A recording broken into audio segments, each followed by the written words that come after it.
Hello, everyone, and welcome to Emotional Grit, the podcast where you can learn about the power of perspective and the science that fuels us.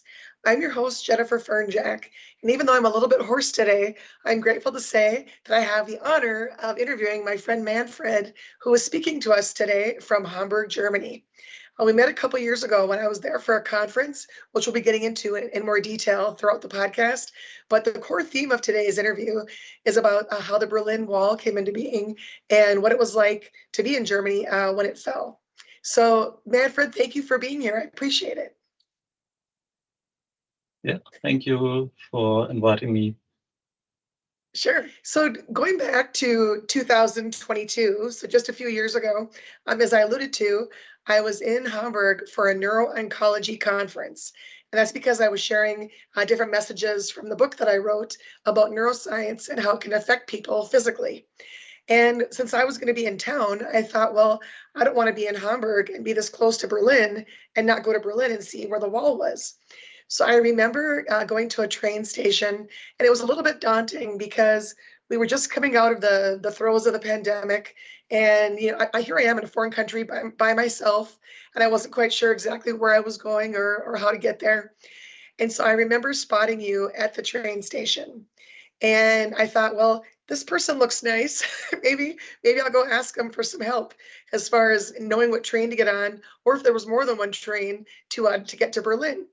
And I remember that not only were you kind enough to help me, but apparently at that time, there was still a mandate where you had to wear your mask, your COVID mask, for mass transportation. So here you were, a total stranger, and not only did you help guide me to Berlin, but you also gave me one of your masks. And I thought that was really, really nice. So, that was obviously a few years ago, and so I'm grateful that we're still in touch. But I also remember as part of our train rides that day, just sharing stories and realizing that we're around the same age and how we had experienced things in life, including the Berlin Wall coming down. But for me, it was being in the US and just hearing about things from my teachers or my parents or things like that. Because back then, the World Wide Web didn't even exist yet. I couldn't just Google something. But you, on the other hand, were actually in Germany and either saw things firsthand or knew people who were affected by them as well. So could you please take the listeners back to the end of World War II and the fact that the country of Germany got divided into two Germanys? So what was kind of the thought behind that?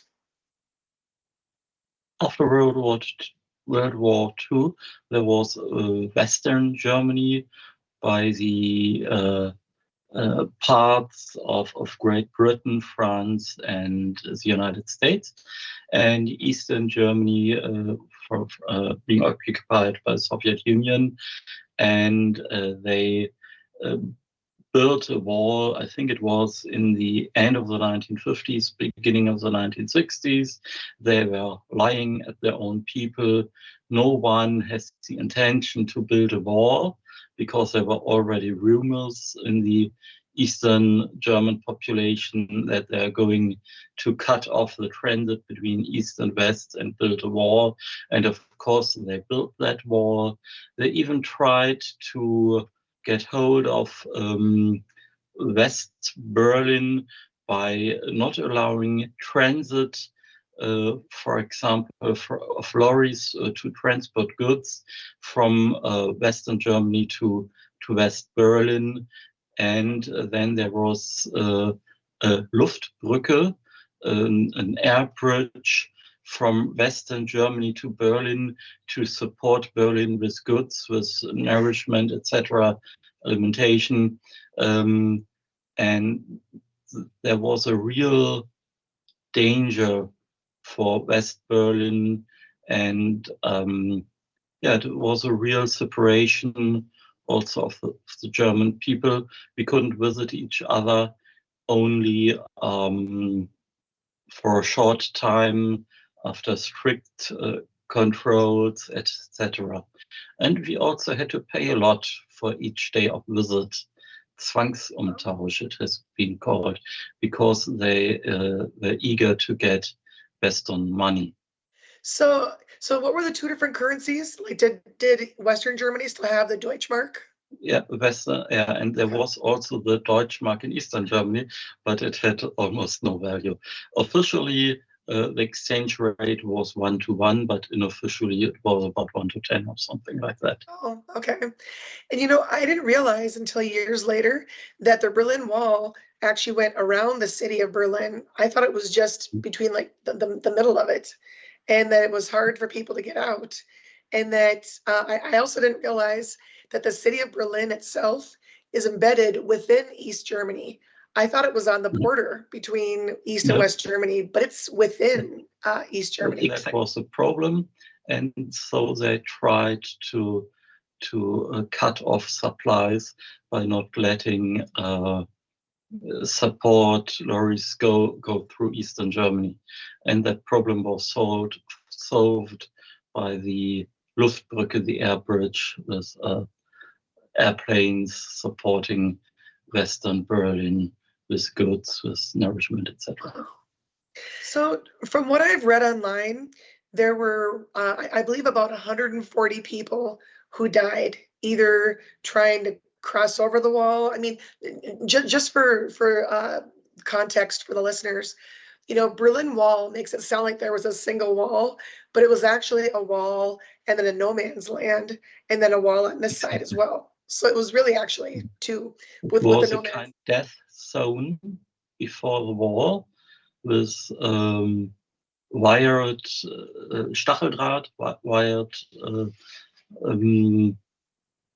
yeah, Stacheldraht, and there were Selbstschussanlagen automatically firing off at the people, and of course there were soldiers firing at those who tried to escape, and of course there were lots of casualties there. Oh, And it was not possible for the soldiers to behave as if they wouldn't shoot or that they tried to not to kill them, because they know very well how good you are in shooting targets, and you had also to shoot down refugees, and of course soldiers being deployed there were only very lenientreu, that they were really following the party orders of that Socialist Unity Party, SED, Sozialistische Einheitspartei Deutschlands. And it was a real one-party system, one-party dictatorship. Well, and speaking of the socialist states that people were then living in over there, I've also read that the authorities tried to outlaw religion, or at least Christianity. I can't speak to other religions, but weren't you saying before that like a lot of churches and different places of worship were just turned into museums, and Yeah, the state tried to promote atheism? Exactly. They wanted to get rid of any kind of religion, especially the Christian religion. So they rededicated churches to museums. They didn't support any kind of religion. They even tried to change the language. For example, at the end of the year, the Weihnachtsengel, the Christmas angels were renamed to Jahresendflügler. That's wingy beings, Flügler, at the end of the year, which is a rather strange name. I heard that years later, just to avoid the term Christian angel, just to get rid of anything that has to do with Christian belief or Christian traditions or culture. So do you know how people celebrated Christmas over there? Since Christmas, is more centered around Christianity? I do not know, to be honest. It Okay. was less intense than in Western Germany, of course, because it was Christian and it was not really supported by the party. So have you read or heard from anybody what the thought was behind trying to suppress religion? Like why did authorities take issue with it? because it was not following the what's it, historischer Materialismus, historical materialism. It didn't follow just the ideology that was in place there. It's quite easy. So I've read different things on the internet about the fact that religion was suppressed in East Germany. One thing that I read is that it actually then made more people turn toward their faith because it was almost like they wanted to hold on to something that they believed in, even though the state was suppressing it. But then I've read other articles that talk about how religious beliefs were more reduced. Have you heard anything in that regard as far as whether more people then pursued their faith just more in secret, or if more people just kind of in the end, in the secret? I heard about that later. I'm a member of a Christian students fraternity, and I heard about one of these Christian students fraternities being established in the underground during that socialist regime. After 1990, they could then officially continue their existence, but before it was in the underground. Mm-hmm. Wow. So I know that over here in the United States, people will sometimes complain, especially here in Minnesota, if it's cold outside, about the idea of setting an alarm to going to church and putting on maybe some dress clothes and you're going out in the snow to drive there and kind of complaining about it. But imagine you go from the ability to do it, but complaining about it to that effect, to going to a country where your church isn't even there anymore. It's more of an underground kind of a thing.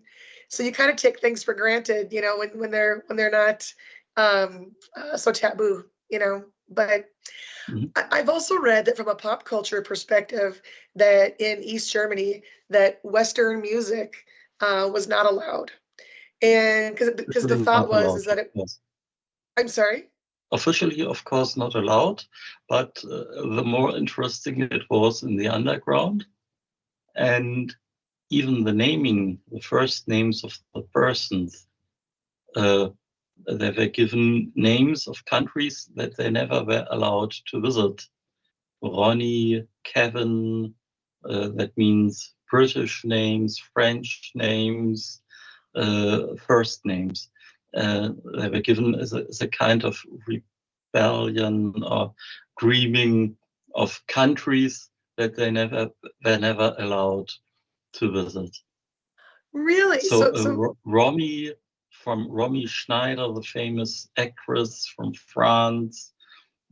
Schneider is a typically German surname, family name, but Romy is of French origin, and they were given these names. It was quite funny. So Many kind of names, Ronnie, for example. Yeah. Mm-hmm. So people would purposely choose names for their children based on more Western names as kind of a way to show that they're Interestingly, that was allowed. I do not know why. Wow, that's interesting. I've also heard stories from people about how people the certain stories that I've heard of were actually in Berlin, East Berlin, where people would have radios, and they would purposely try to tune in radio stations from West Berlin or just West Germany, hoping to hear Western music or hoping to hear newscasts and things that they were just being kept from in the East. So pretty crazy stuff. And I guess there were underground club scenes, like in abandoned warehouses. Trying to record that music. One of my friends, he lived in Magdeburg in Eastern Germany at that time. He had a cassette from a comedian, Otto Walkes from Western Germany, and he really knew all his sketches and his jokes by heart, because that was the only cassette he had, and he repeatedly heard it, because he didn't have so much choice from Western music or Western comedians or things like that. So that what he repeatedly heard and learned it by heart. It So, was quite funny. so you're saying that a friend of yours had a mixtape of a comedian, saying some Yeah, jokes and stuff that was from the West. yeah. How did he get the tape? I do not know, to be honest. That's fascinating. That is really But interesting. we had to be very, very careful because out of these 16 million Eastern Germans, is compared to 65 million Western Germans, out of these 16 million Eastern Germans, at about 1 million were EMs, informelle Mitarbeiter. That means they worked part-time for the Secret Service, Staatssicherheit. So they had 1 million persons to spy on the other 15 millions. So it was really a system of spying. And these data were revealed later after the wall fell down, and people later could have a look who of their neighbors were spying on them. Wow. So like 1 in 16 people roughly was a spy. And you A wouldn't know. part-time spy. There were some full-time spies. That means people who worked for that Ministry of Staatssicherheit, Stasi, State Security, and about 1 million were informelle Mitarbeiter, informal co-workers, informal So spies. so hypothetically, say one of those spies was somebody's neighbor, and the person didn't know their neighbor was a part-time spy or a full-time spy. They could possibly turn you in for listening to Western music or having a radio and trying to listen. And You had that's to be very crazy. careful.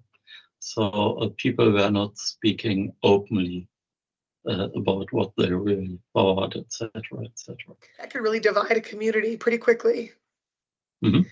So, and if I read correctly in one of the notes that you and I were sharing on Facebook, wasn't it something where, because this is before people, of course, had personal computers. I mean, those don't even exist yet. Mhm. So aren't a lot of these notes, to your point, all handwritten? And that's what you're saying, how people could see after the countries were united and after the wall came down, who those spies were. They had Decknamen, covered names, but they could be uncovered, and then you could, in parts, figure out who of your neighbors was one of the spies. I just can't even fathom having to live like that. That's just so sad, you know? Yeah, of course it is. But But that's that's crazy. totalitarian systems work that way. So when you were growing up, and of course, there were the two Germanys at that time. Did that just seem normal to you? Like that, I guess just kind of like was what it was, or did it seem like this is just weird? Like this just something's just I've off. grown up that way. It was sad, and I did not believe that it would change during my lifetime. Even in school essays at around 1987 or 1988, that means 2 or 3 years before the wall fell down, I wrote in these essays, unfortunately, we have to be realistic about the fact that Germany will never be reunited. And luckily, I was wrong. Do But you still have it? hmm? Do you still have your essay? No, That would be I don't know. interesting to read. But that Wow. was what the majority of us were thinking, that we cannot change it, that was the Iron Curtain.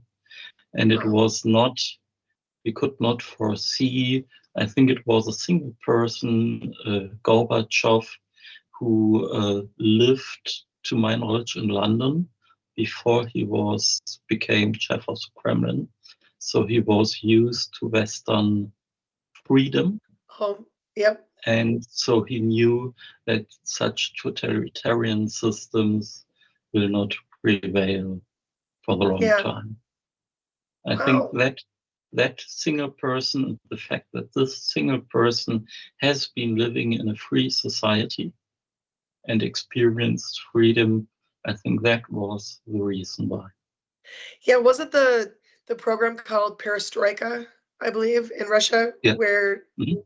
they were more Openness, open? perestroika. Mhm. Wow. So, as part of your essay that you wrote, where you mentioned that you didn't think it would be possible at that time for East and West Germany to unite, do you recall part of your mindset as far as why you thought that was the case? I just thought that we need to be realistic. And that was at that time realism, because there was an Iron Curtain. And it Right. was not foreseeable, these changes.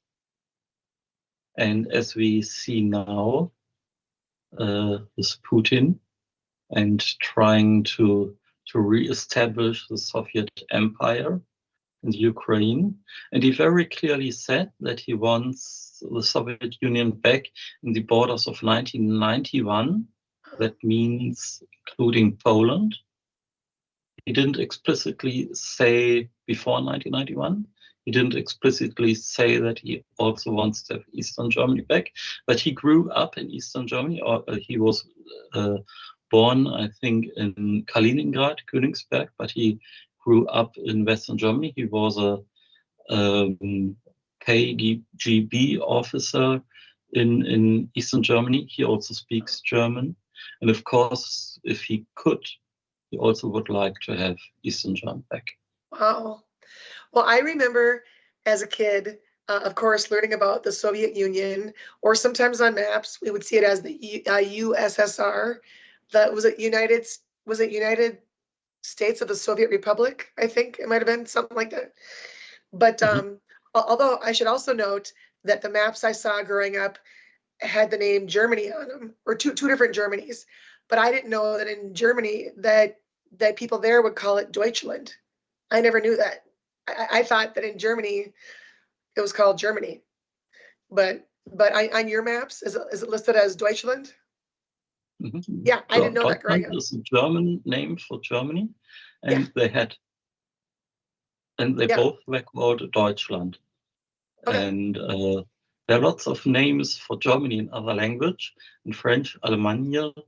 And it's quite funny to figure out the origins of the different names for Germany in different languages. But that's a linguistic interesting Yeah, thing. I didn't know that, but Mhm. so I remember when I was in high school, I had a social studies teacher called Mr. Bart, and he came into our classroom and he looked just kind of like he didn't know what to think. And all of a Mhm. sudden he stood in front of our class and he said, "The Berlin Wall's coming down." And we all were just like, "What?" Because again, you couldn't Google stuff back then. And as a Mhm. kid, you didn't read the newspaper necessarily. So we had no clue what led up to that. And it was just this Mhm. mysterious land and this mysterious city overseas that we would hear about but not see. I mean, back then there weren't nearly as many cable TV channels. So unless you happen to be watching a TV station at the exact moment that there might be something about East or West Germany on there, you just didn't see it. And so it was so mysterious to us. And so for him to come Mhm. in that day and mention that to the class, and then I also Mhm. recall him sitting at his desk and he had his head in his hands and was just like I thought he was going to start crying. And Mhm. I'll never forget that moment. So I'm wondering where you were when you got the news that the wall was coming down and what your thought was. Because it was a kind of relief. I was very happy. And my twin brother even went there to have a look himself. I had to work at that time, and he has seen East Germans who came to Western Berlin, who've seen the Bundestag, or that former Reichstag, which is the House of Parliament, and where it has been written to the German people, dem deutschen Volk, and they were very impressed for the people because they were not used to a parliament really being for the people and not just for the ruling class. The, the communists that pretended to be for the people, but in fact were only for the ruling few. Right. And There were lots of demonstrations before the wall came down, and they were repeatedly shouting, "We are the people, wir sind das Volk." And Was that "We Are the People"? Is that what you said? yeah, we Okay, are the wow. people, wir sind das Volk. And but I think they would have shut them down, and I think that NVA officers already gave the command to shoot. NVA, Nationale Volksarmee, Eastern German generals, but that Moscow said, no, don't shoot. And I think it was a single person who we can be grateful that they didn't shoot down the demonstrators and the demonstrations. And I think it was one person, Gorbachev. I'm not absolutely sure about that. It's not really clear. But Yeah, I have read, and again, you can't always believe everything you read on the internet, but I read that there was actually a communications error that someone in the German military, like a general or somebody, had said about the wall being open. And it was supposed to be like the day after, but it was announced and something was wrong with communications. And so people began climbing over it. And that probably dovetails then with what you're saying about people thankfully not getting shot. And mhm. when your twin brother went there, was he there when people were literally climbing over the wall? I do not know if he's also seen that with his own eyes, but there are lots of video recordings of that, from the Wow. western side, of course. Wow. And parts of the wall are still visible. Mhm.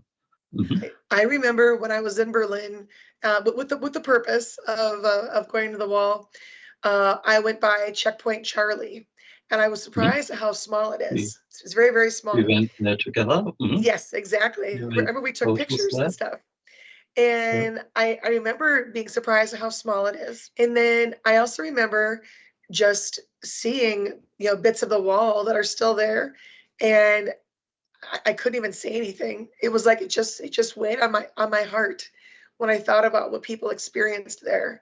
And then I also felt just kind of also the beauty of humanity as well, and knowing that it came down and what that meant and what that would mean for a new sense of normal for people who've been affected by it. But to actually see it in person was kind of surreal for me. Again, going back to when I was growing up in the United States, because it was just this far off land that I had never seen before, and again couldn't Google it. So to actually be there in person, it made things very real. And I also remember when the Iron Curtain came down, I was watching the opening ceremonies to the Olympics, and I saw these athletes going around a track with flags and the names of their country. And I remember looking at the TV and being confused because I thought, what's Latvia? What's Lithuania? What's Estonia? Like they were Mhm. countries I'd never heard of before because growing up, they were part of the Soviet Union. Yeah, I Yeah. just, I didn't know. So it was And they really have a this beautiful thing. their own language, their own culture. Yep. And now their existence is again at stake because Putin wants to invade them as well Wow. as he invaded Ukraine.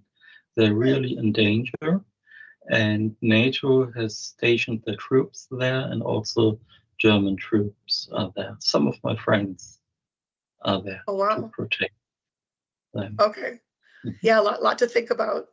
And if I remember correctly, when you and I did our train rides in that day when I was in Germany, and I had asked you about your family when the news came out about the Berlin Wall coming down. I remember I had asked, I think it was you, about your parents and how they felt when they got Mhm. the news. And I think it may have been your dad, unless I apologize if I'm confusing our conversation possibly with someone who I talked to at the conference while I was there. But I thought it was your dad and that he was normally kind of a very stoic person, but that he actually got choked up when he got the news because he knew what it was going to mean for people and he knew people who've been affected by the wall being up. Am I remembering that correctly, or is that somebody else who I met when I was in I don't know Germany? what he exactly did when he heard it. My father was from today's Poland, Oberschlesien, which was part of the Deutsches Reich. He doesn't remember it anymore because as a baby he was fleeing. They were fleeing the Russians. Really? He deliberately never became member of any of these deported organizations because he thought that it was his contribution to reconciliation, because these deported organizations or organizations of deportees, they in parts were very conservative and wanted to regain that area, but that of course is not possible because Germany started a world war, and uh, yeah, that was his part of reconciliation, his contribution, not to have any claims to regain that area. And it was a west shift of Poland because the eastern parts of Poland were taken by the Soviet Union, and Poland took parts in turn of that Deutsches Reich. But that's all past. Today, Yes. Poland and Germany work closely together, are allied powers, and Germany helped Poland also to become member of the European Union, knowing well about its horrible past in Poland. The German troops of the Deutsches Reich and the Nazis were very cruel in Poland. These extermination camps were often in the east and in Poland, and we know about our past, so we did our best to help Poland to become member of the European Union as early as possible, to become member of NATO, to protect them against the Soviet Union, etc. And now there's a friendly working together of Poland and Germany. Okay. Yeah, that's great. Mhm. So did you know anybody who, or hear stories of anybody who, where their families were separated by the Berlin Wall? Like maybe they couldn't see their grandma for decades, or their parent, Um, or. Not from my direct friends, but I know when I was young that we sent care packets, care parcels to Poland, because a person who worked on my grandparents' farm, uh, and they were short of almost everything in that communist regime in Poland, and we sent them lots of things, chocolate, coffee, etc. That's But we had great. to make a list about what was inside because it was checked, and those officers of the Secret Service who checked it uh, had the tendency to take off things for themselves. Oh, So we made a right. list so they could check and see whether everything was complete that arrived. And they That's sent us a letter. interesting. Packet number 51 arrived, and everything on that list really was in the packet. So it could be like a dozen cookies, but they only get 8 because the other 4 were. That's funny. I do know that there were people who I met at the convention where I spoke in Hamburg who shared stories about how there were people who tried to get from east to west Berlin in the trunk of cars, but they had to be hidden under something in the trunk of the car. Mhm. Otherwise, the trunks could get checked, by the border Yeah. guards. There were also stories about how when the Berlin Wall was built, it sometimes went through houses. So the windows in those houses were supposed to be blocked out, but there were some windows that got missed. And so there was one case in particular where there were 2 guys who tried to escape by going through one of those windows. The one guy almost made it to freedom. The other one kind of froze and got shot. And it became a very controversial thing in the news, just about the humanity of all of it, and Yeah. what's right and what's wrong, so Mhm. now being able to enjoy the proverbial dozen cookies together or whatever it is, as a group, just carries so much weight that people don't even realize now, but so as far as the reunification of East and West Germany, I did some research in anticipation of our conversation. So I just wanted to pull up something on my phone, and it kind of ties in with your paper that you wrote as far as why there might be challenges to have the two countries become united. So what I have here on my phone is unifying East and West Germany presented immense challenges, including economic disparities, social and cultural differences, and the integration of two vastly different systems, leading to unemployment, social unrest, and lingering divisions for the unification. So, for example, in East Germany, there was a high reliance on the fact that there were state-owned enterprises. And so, because it was done the Soviet way. So it's like the state owned the businesses and different things, as opposed to individually owned businesses or public ones like we have here with stocks. It just didn't exist. And then also here, there's a note that reads, the transition to a market economy in the East led to increased unemployment, social unrest, and a decline in living standards for many East Germans. In the So I'm beginning, wondering, yes, it was. so I'm wondering, even starting with just social differences, I mean, to go from being on the East Side, where if you want to listen to Western music, you've got to go to someplace underground, like an underground club, unless you have a mixtape of something that you somehow got through the black market. Also, I've read that it might have been taboo to wear jeans, like a pair of blue jeans from the West.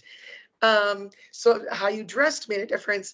So to go from all these restrictions, and again, circling back to a lack of churches and stuff like that, to all of a sudden being unified, I just wonder culturally what some examples are like of how people got through that. Did you hear any stories yourself or read anything as far as people trying to socially and culturally mesh? Before the wall fell down or after?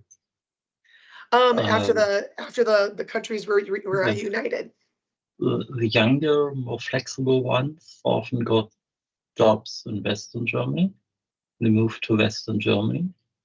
And the elderly and the less flexible ones often stayed in the East, so that the economic disparities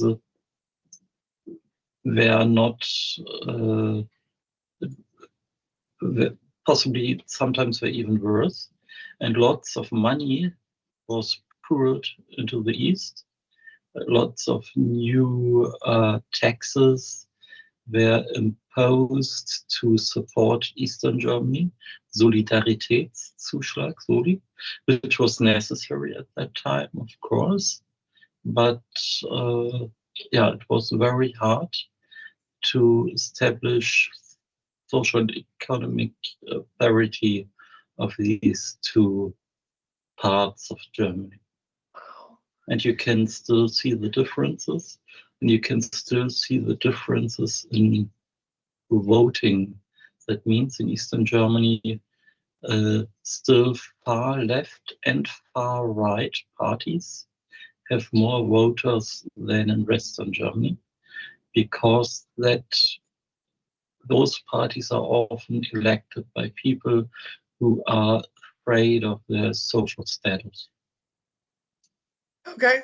And Wow. it's still a hard work and still a long way to go to get a real reunification, not only on paper, but also in terms of the living standards. Still a long way to go. Oh, yeah, I guess I'm not that surprised. I know probably about maybe 15 years ago, I went to Hungary, and I remember seeing a lot of the old Soviet era high rises, like apartments with hardly any windows, lots of dark, bleak colors, not a whole lot of animated stuff that was bright. And it was very different. I could tell that I was in a different part of the world, where people would share stories about how back when they were behind the Iron Curtain, it was like you were grateful if you had hot water, or you were grateful, like the things that, or if you had electricity, you just didn't take those kinds of things for granted. And I also wonder, since you mentioned that there were so many people who were either part-time spies or full-time spies, what kind of an adjustment that was for people to actually start trusting their neighbors again. Because for so long you just were kind of wondering, well, who can you say things in front of, or who can you play your music in front of and not get in trouble? So that would take an adjustment, I would think, culturally, you know. But didn't you say in our Facebook communications that one of your friends, I think you might have an engineering background, but he understood how, and I should pull up the notes that I have here from you, how the Soviet or how the East German spies would organize themselves. No, I'm not getting it I know justice. someone, I think from Leipzig. He's in fact engineering, also electrical engineering. He did, and it was on a conference in Leipzig in I think 2004 about medical imaging, where I wrote my thesis in computer science, and I had to present my work there, and afterwards I left out some part of that conference just to let him show me the town Leipzig, and he showed me a hotel, 9 stories, 9 floors, and he said the 4th floor was only for electronics to spy on the other floors, because this hotel was mainly visited by Western people. And Really? so it was one store or one floor only for spying electronics, because at that time before 1990 there was not yet miniature electronics, no Yeah. integrated circuits, or almost no. So electronics took a lot of space just for spying and recording what So they there were were speaking. so then there were cameras or something going on in hotels where people who thought they had a sense. Microphones, cameras, etc., Yeah. etc. So Before 1990, of course. that's Hmm. crazy. So in Yeah, tandem with that, I have here what you wrote. You had written to me. I had a friend who grew up in the DDR, and is that East Germany? Is that what DDR yeah. is? Deutsche Okay. Demokratische Republik. It's in English GDR, German Democratic Republic. Okay. As an electric engineer, he knew all the protocols and techniques that the Stasi used for spying on people and for eavesdropping. He was in a church Mhm. organization in the underground. The totalitarian one-party system with the SED party tried to push everything related to religion and church in the background, as it could be dangerous for their power to have other values than the communist regime. So it gets a little bit Mhm. back into religion again. But that's so Mhm. fascinating that your friend knew all these different things behind the scenes that people had done for spying. That's crazy.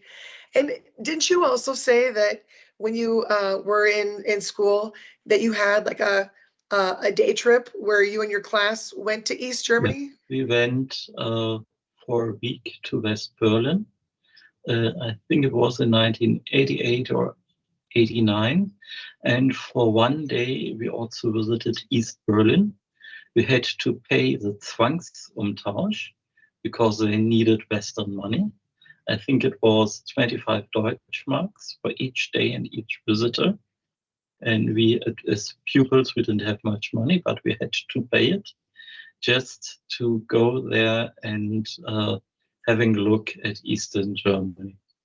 Yeah. Mm-hmm. Do you remember as a kid the things you noticed? Like were people dressed differently or anything as you're walking around that just People seemed different? were not speaking that openly. They could see us being from West, more colorful clothes, being less. I think the people there, they didn't talk loud and they didn't talk openly. They were talking in a lower voice, so not everyone could hear them. And they didn't directly say what they were thinking. They possibly only gave hints.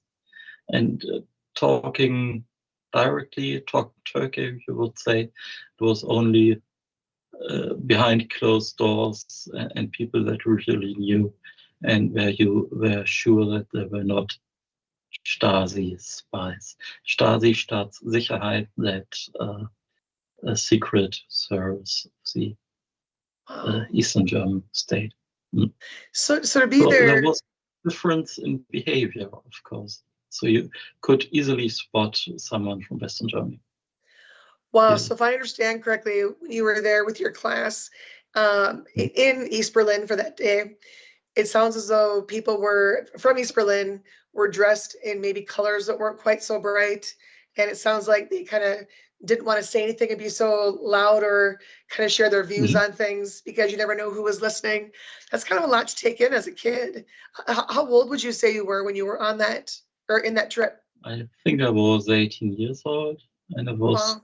just about to make my school examinations and then to start studying at university. But we were prepared to it.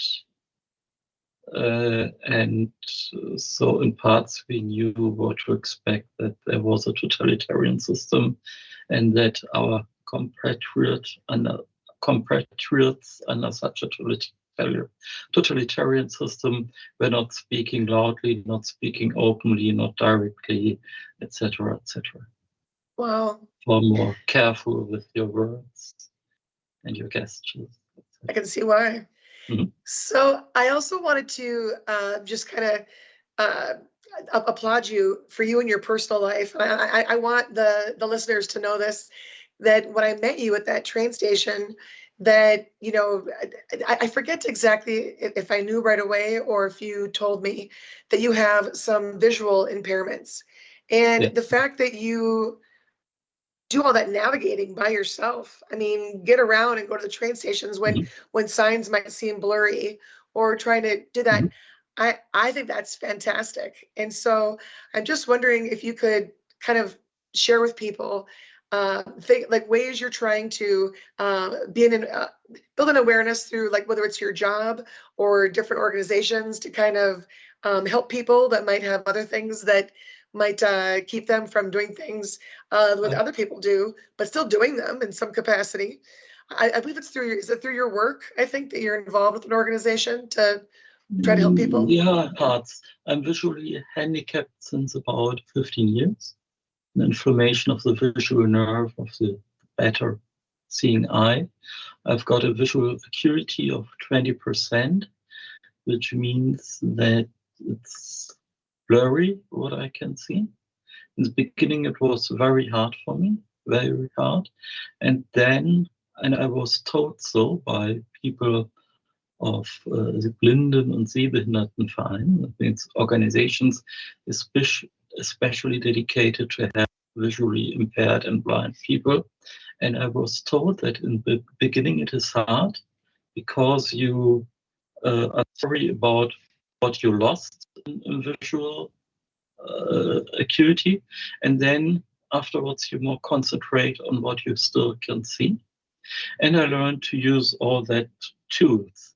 And today it is not as hard as it might have been 20 years before, because, for example, I'm talking to you sitting on an iMac 27-inch display with Retina display, 5,000 times 3,000 pixels. It's almost 15 million pixels. So I can zoom up, so I can see you better than I possibly even could do if you were standing in front of me. And Well, I learned to use all these tools, and I got a fan of Apple, not because of its pricing policy, etc. It's still very expensive, and it's the interconnectivity to other brands is possibly not good, but they're very good in supporting the visually handicapped people. Because everything is already in the operating system, especially for my percentage of visual acuity, visual performance, because I can just click on zooming and with some file settings, and I can immediately start zooming up the whole screen. It's already supported by the operating system, while for other operating systems such as Microsoft Windows, I have to install special software, and that works not that efficiently because it's not integrated in the operating system. So zooming up the whole screen and zooming down takes longer time. And that's what I have to do very often. Zoom up where I'm working. I'm working as a software developer, and zoom down again to see whether anything has changed. So I'm very often zooming in and zooming out again, and that works smoothly if it's already integrated in the operating system. Well, I'm happy that And the software has come a long way. That's fantastic. yeah, and I got lots of support by my colleagues, our technical support, and also my team leads and bosses higher up.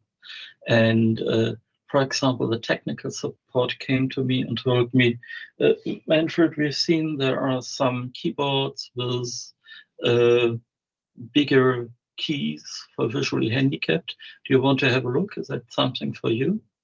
And I had a look and said, yeah, that's really helping.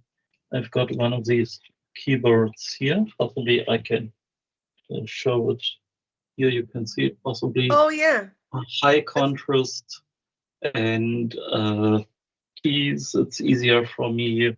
Or for example, I had an iMac with non-retina display.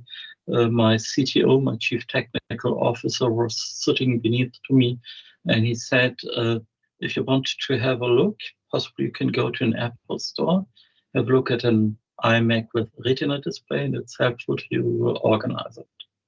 And I did so, and I said, yeah, it really helps me because when zooming up, so it doesn't get blurry, that high density of the pixels that retina display is really helping me. So at least, and oh, I'm sorry. I became also a spokesman and person of trust for handicapped people in my company, which is Schwerbehindertenvertretung. Germans like lengthy words.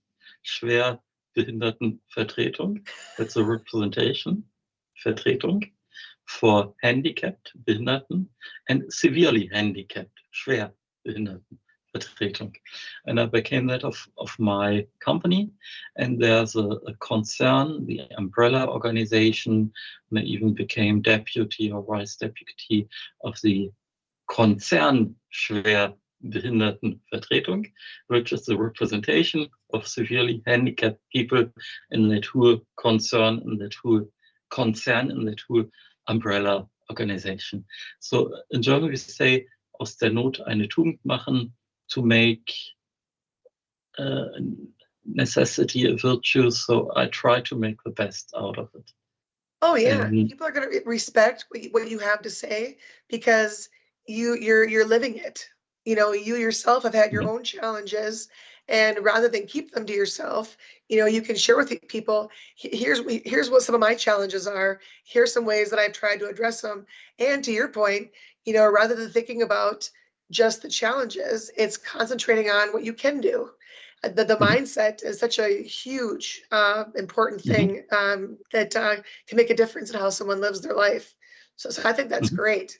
So like when you were at the train station then, knowing what it was going to take to get from Hamburg to Berlin, do you do a lot of that by memory? Because you're not, there's no keyboard, like that's how to navigate there.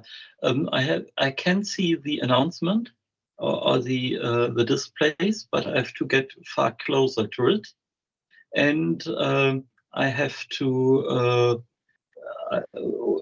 normally I wear these base caps because I do not support the sunlight, so to protect myself from sunlight. I can see that displays, but not the minor parts of them. Then sometimes I ask people passing by, can you help me? I'm visually handicapped. I can see where the train is going, but there's an additional announcement. And today, or alternatively, I make a photo with an iPhone and zoom in on that photo so I can see the details. Very smart. And even if I'm outside seeing nice things and there's too much sunlight, it's glaring for me, it's dazzling, I cannot see much. I make photos and see them in the evening on my computer. That's way to pivot. That's brilliant. So that day that I met you then at the train station, were you kind of like, who's this random person? Like, I don't know who this is. So like, I hope I didn't scare you when I walked up behind you No, and no asked for problem. your help. It was very interesting, that conversation. Oh, yeah. So as we close things out with our discussion today, is there anything that you want to share for the listeners or anybody who watches this episode going forward? Anything about whether it's things that were learned or things that happened with the two Germanys and the wall being erected and then coming down, or just things about you as far as your being an advocate for people who have handicaps? For the handicapped people, never give up, Yeah. and try to find those who have similar problems that you do have, and to help each other. Give tips about how you overcame certain problems and how to solve certain problems, helping each other. That's possibly my advice. Okay. Well, thank you so much for sharing stories today and providing some historical context for people. I really appreciate it, and I'm sure people will as well as they watch. And for those of you who are listening, thank you so much for doing so. Please feel free to like and subscribe to my YouTube channel, which is called Emotional Grit, for this episode and others on YouTube. Thanks, everyone.